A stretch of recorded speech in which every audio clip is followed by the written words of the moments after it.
তারপর ফারাক্কা চুক্তি দিয়ে ৭২ থেকে ৭৫ শেখ মুজিবের আমলে ফারাক্কা চুক্তি দিয়ে এদেশের মানুষকে পানির ন্যায্য অধিকার থেকে বঞ্চিত করেছে। বর্ডারে অসংখ্য মানুষকে হত্যা করেছে তারা। এগুলোর কোনো পরোয়াই তারা বাংলাদেশের করে নাই। সবসময় বাধা দিয়ে এসেছে তিস্তা প্রকল্পের ক্ষেত্রে। আমাদের উচিত হচ্ছে তিস্তা প্রকল্পের কাজ শুরু করা, এবং এই ক্ষেত্রে আমি মনে করি চায়না যেহেতু কাজটা করতে চাচ্ছিল, চায়নাকে দেওয়া উচিত। এবং ভারতকে কূটনৈতিকভাবে মোকাবেলা করার জন্য আমাদের দেশের যারা পররাষ্ট্রনীতি নির্ধারণ করে তাদের উচিত চায়নার সাথে সম্পর্ককে আরও মজবুত করা। বর্তমানে যারা আছে ইন্টারিম গভর্নমেন্টে তারাও বলতেছে যে ভারতের সাথে এই সম্পর্ক করবে, সেই সম্পর্ক করবে, সুসম্পর্ক রাখবে। আমি মনে করি যে আমাদের সকল সমস্যার সমাধান খুঁজতে হবে কোরআন সুন্নাহর আলোকে। তো ভারত যেহেতু মোশেক বা পৌত্তলিক অধ্যুষিত, তাদের সাথে কোনোদিনও বাংলাদেশের বন্ধুসুলভ বা ভাতৃপ্রতিম সম্পর্ক হতেই পারে না।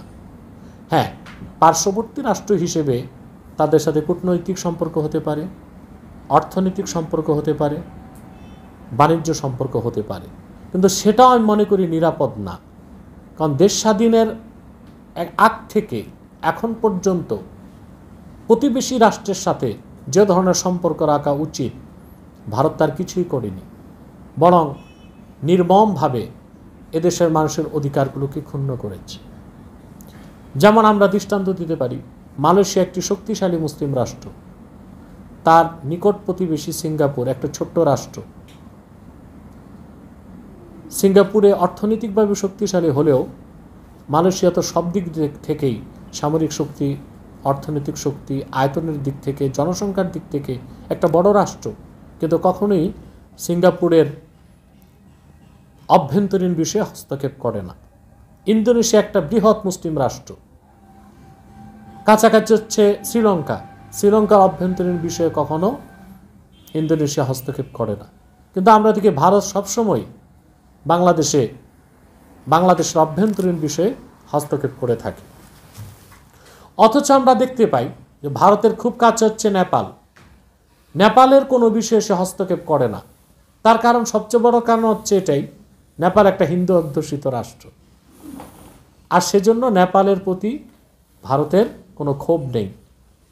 কিন্তু বাংলাদেশ যেহেতু মুসলিম অধ্যুষিত একটা রাষ্ট্র, এজন্য ভারত বাংলাদেশের প্রতি ও বাংলাদেশের মুসলিমদের প্রতি আক্রোশ ও ক্ষোভ থাকার কারণেই সবসময় চেষ্টা করে বাংলাদেশের অধিকারকে ক্ষুণ্ণ করা। বলা হয় ৭১ সালে বাংলাদেশকে মুক্তিযুদ্ধের সহযোগিতা করেছে, সেটা ভারত তার রাজনৈতিক ফায়দা হাসিল করার জন্য বাংলাদেশকে সহযোগিতা করেছিল। কিন্তু দেশ স্বাধীনের পর লুটপাট করে এই দেশ থেকে অস্ত্রশস্ত্রগুলো নিয়ে গিয়েছিল।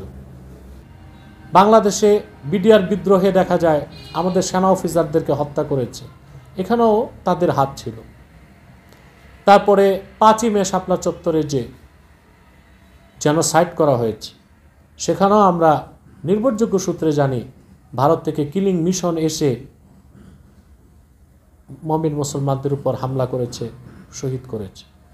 ঐতিহাসিকভাবে এই কথা প্রমাণিত যে ভারত কখনোই বাংলাদেশের মানুষের কল্যাণ চায় না এবং বাংলাদেশের কল্যাণ চায় না।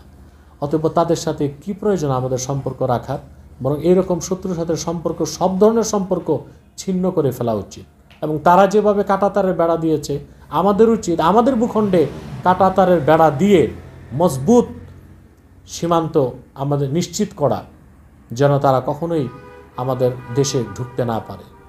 আর যদি তারা পররাষ্ট্রনীতির ক্ষেত্রে বাংলাদেশের সাথে যেরকম সম্পর্ক রাখা উচিত সেটা রক্ষা করে, তখন তাদের সাথে কূটনৈতিক সম্পর্ক বা বাণিজ্যিক চুক্তি হতে পারে।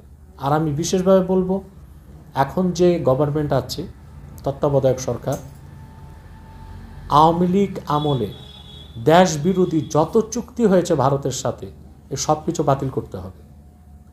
বিশেষ করে ভারতকে যে রেল করিডোর দেওয়ার কথা বলেছিল শেখ হাসিনা, এটাকে একেবারে আইন করতে হবে যে কখনোই বাংলাদেশে ভারতকে করিডোর দেওয়া হবে না। তারপরে ভারত